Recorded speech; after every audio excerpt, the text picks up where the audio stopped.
Hi baby, I'm Rachelocoolmua. I'm a pro makeup artist, and today we're going to be talking about how to blend that base. Base is my favorite part of makeup, period, end, done, no more talking about it, bye. Seriously, it's my life. Like, I could spend hours doing my base. I just made a video on how to blend with my essential eyeshadow brushes. There's a lot of information in that video that will carry over to this video, so please watch that to make sure you're getting all the information on density and brush type and la-da-dee-la-da-da. I'm not gonna repeat it because, like, who wants to hear me talk more than I already do? Whew. If you are new here, I am a channel that likes to focus on using makeup as an art form, taking who you are and using makeup to elevate and enhance that. I don't believe in correction. I don't believe in covering up. I believe in you. I believe in me. I believe in us.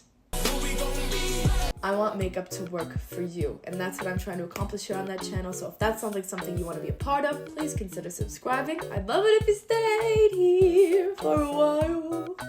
I have a pull-out couch. No, I don't. That was a complete lie.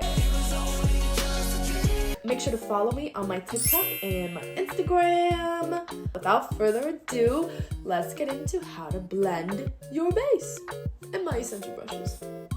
Let's go, or let's go. I'll figure it out one day. No, I won't. Okay, so I'm just going to run through my base routine, but I will hit liquid, cream, and powder, so we really will get a well-rounded view of all the brushes, but apply it to whatever your routine is. I'm going to start with my liquid foundation. We are coming in with my absolute all-time 1,000 times a million% fave. This is the Real Techniques Expert Face Brush number 200. I could use this for absolutely everything. I really could, but I'm going to use this with foundation. So the density of this brush applies a medium amount of coverage. You see that? Well, hello. So you think super dense, super pigmented, super fluffy, super sheer. Let's get a comparison. Super dense, super pigmented, super fluffy, super sheer. That's how you're gonna wanna stay thinking in the vein of brushes for eyes, face, a canvas, whatever. That's just a very nice general rule. The thing I like about super dense brushes for the face is you can really work it into the skin. I like to use the word embed. You can see I'm doing it like this. If I were to do it in slow motion, it'd be like a press, roll, press, roll, press, roll. Pushing and rolling it into the skin is going to push and roll it into the fine lines, into the pores, get a three-dimensional coverage on any acne. No, it's not going to eliminate the texture completely. Absolutely nothing will fully eliminate texture. But to marry the product with the skin is much better than a fluffy brush. Y'all just might remember. If you've been on YouTube for any amount of time, you just might remember,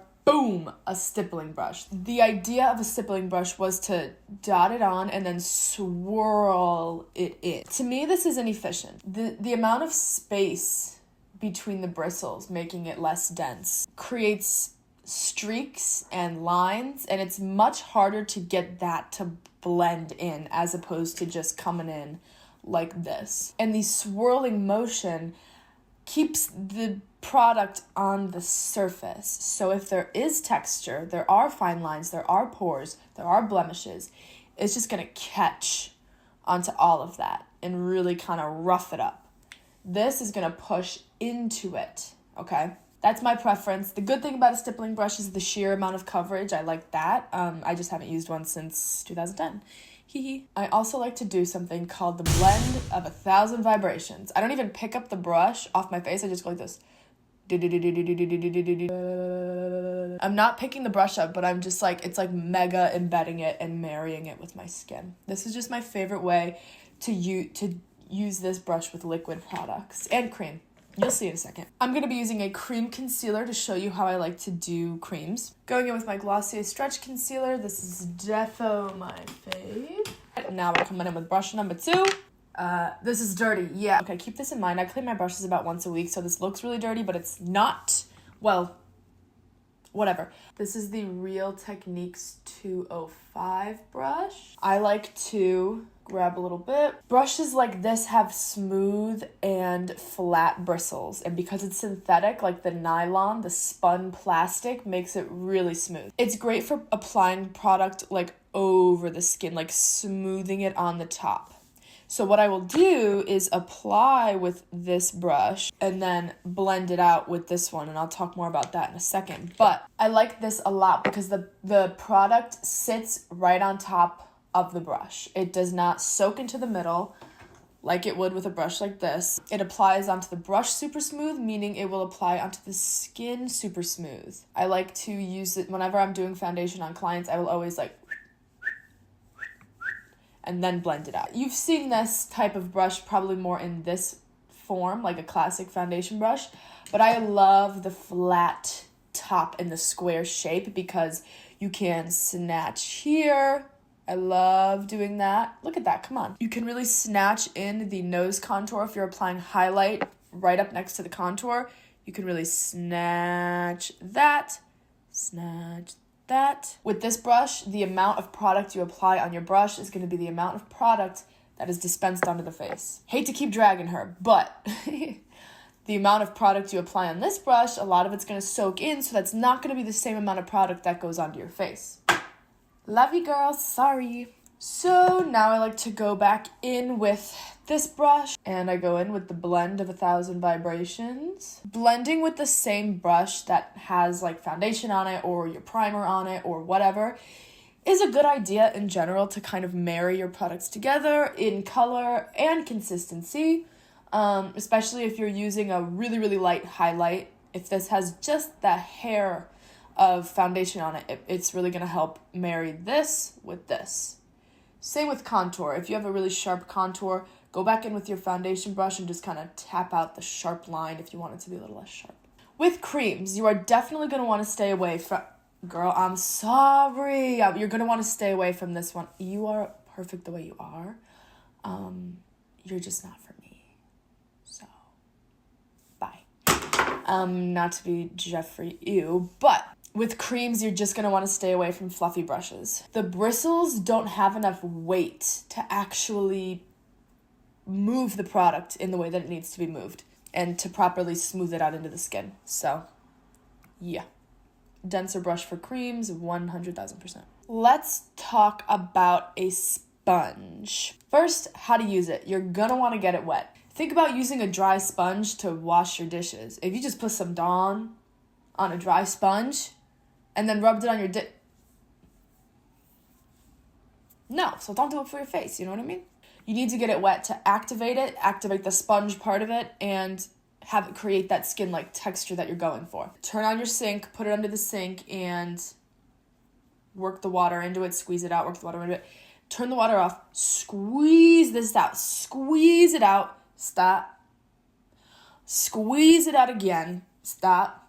Get a paper towel, squeeze it into the paper towel. You don't want this to be wet. The water is to activate the sponge, not to make it wet. It's not the wetness that's going to help with your skin. The sponge should be dry to the touch. Like, there's not going to be any water squeezing out of it. Or more so, no water should be dispensed onto your face when you go to do this. Obviously, it's going to have some moisture. That's okay.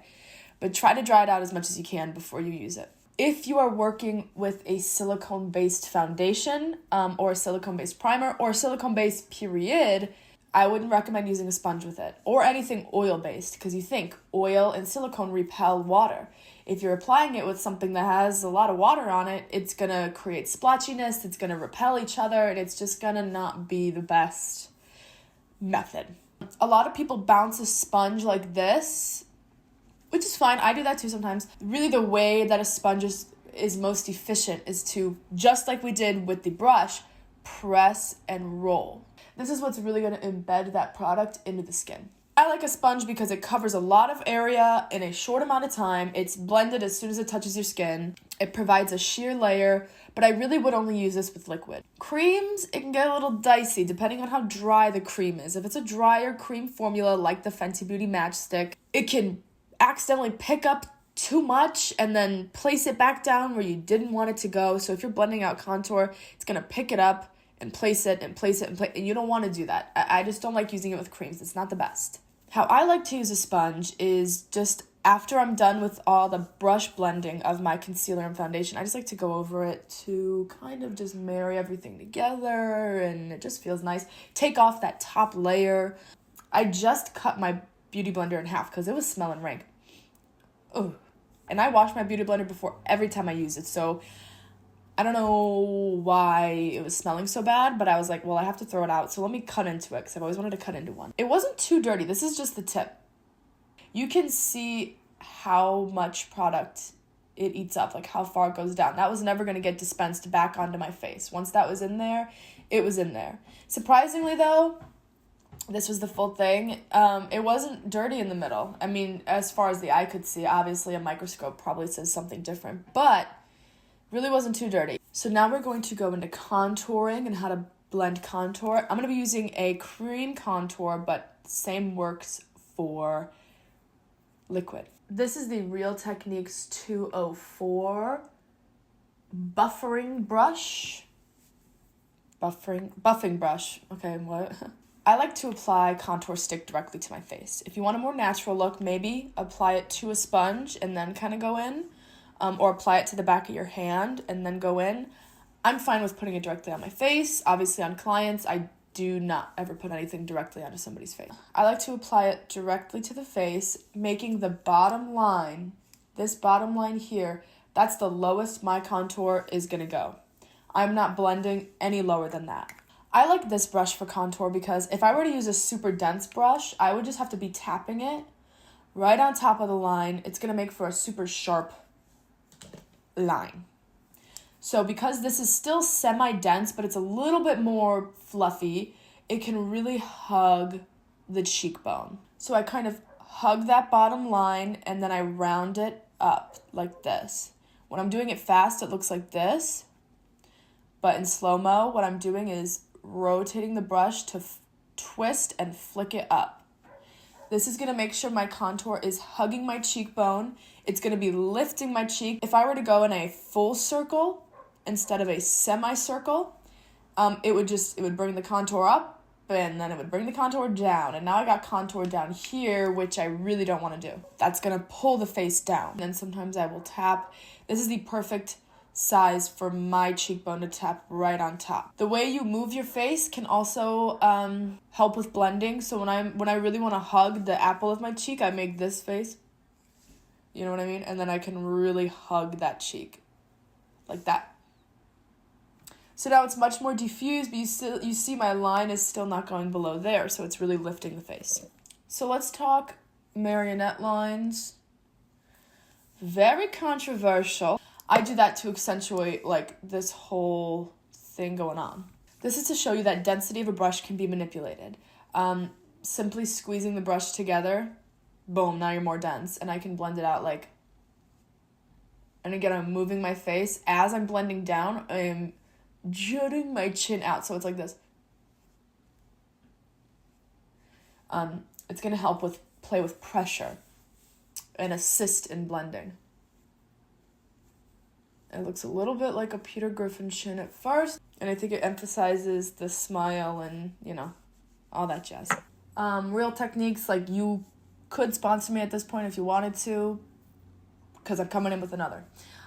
This is the Real Techniques 206 brush, the contour brush. I'm going to use this for powder bronzer. Bronzer causes a lot of problems for people. They have problems with it becoming muddy in texture and application, not muddy in color. This is what I see a lot of girls do, especially on TikTok Live. I've been watching so many people get ready on TikTok Live, and a lot of the girlies. So here's my bronzer. They get it on a brush like this. Pretend this is my face, and they just like work that beat in, like they start doing this, you know. And I'm gonna go ahead and say not my favorite mode of application. If it's you, it's you. It ain't me. This is a large surface area to be dispensing a powder like that. And this motion of like pressing it all the way in and rubbing, first of all, it's terrible for your skin. It's going to create micro tears. But second of all, it's going to make the product come out very splotchy, very patchy. And, you know, this is my whole forehead. Now I'm putting bronzer on my whole forehead. So my forehead's going to be this color and the rest is going to be this color, it's just really not going to do well. Okay, so you put it on your cheeks. I see a lot of girls are like, now you're getting bronzer all up in here, which you don't want because that's going to age you and bring your cheeks down. You're getting bronzer all up over here, which is not going to be flattering. It's just not the best way to do it. In my opinion,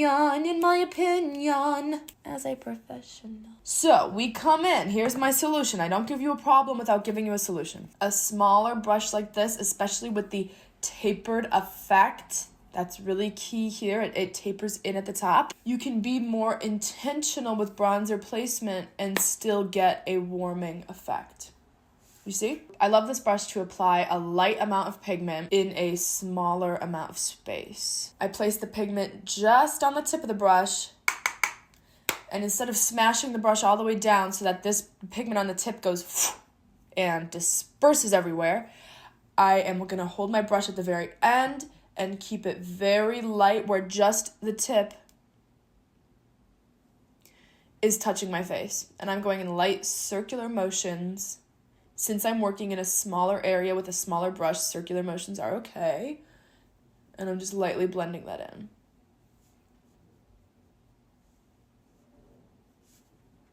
That was a lot. Okay, that was a lot. Let's take some of that foundation color and just beep, beep, boop, boop, bop. Bye.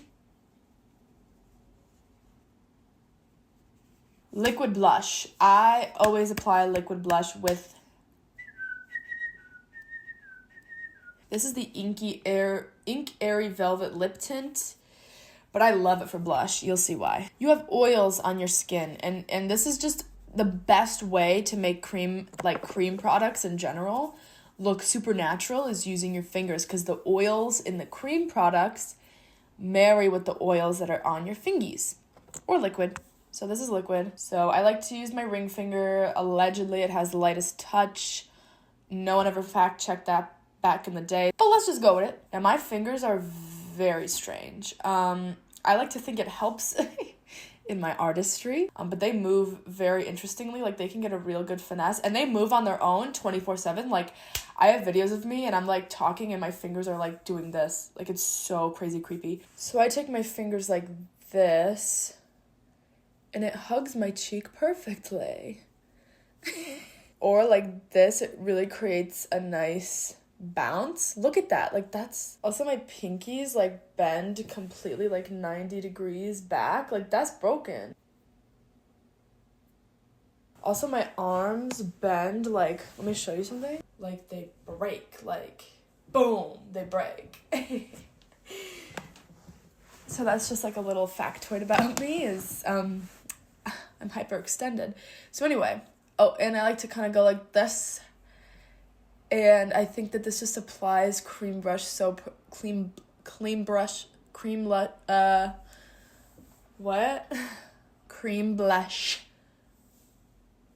perfectly. If you are going to use powder blush, this brush still works great. This brush is another great option. An angled brush, this is the, well, it doesn't want to reveal itself. I think it's Morphe. This hugs the cheekbone perfectly. Like, you could just like swipe. I explained this in my eyeshadow video with an angled brush.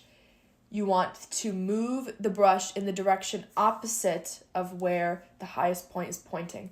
So if it's pointing this way, I'm going to move my brush this way. So it's pointing this way, move it this way. So if it's pointing this way, I'll move it this way. But I like it this way. I mentioned this before. I learned this from Robert Welsh. You never want to go back and forth with an angled brush because it'll do this. Now it's catching, now it's skipping. You can feel it. Try this on your arm. You can feel the skip, the break. It's gonna make stuff look patchy, splotchy. So yeah, I like to do that. And also it kind of flicks it under the top of the cheeks, giving a nice dispersed effect. It's cute. And yeah, I love an angled brush. I love a good angled brush. So to set everything, I like to use powder. I use a loose powder. If you find that powder catches on skin texture, try a pressed powder, see how that works for you. Best way, I can't find my powder puff anywhere because Why would I? Pretend this is a powder puff. This is a cotton round. Hold the cotton round so your 2 fingers are like this, thumb like this. Let me show you that again.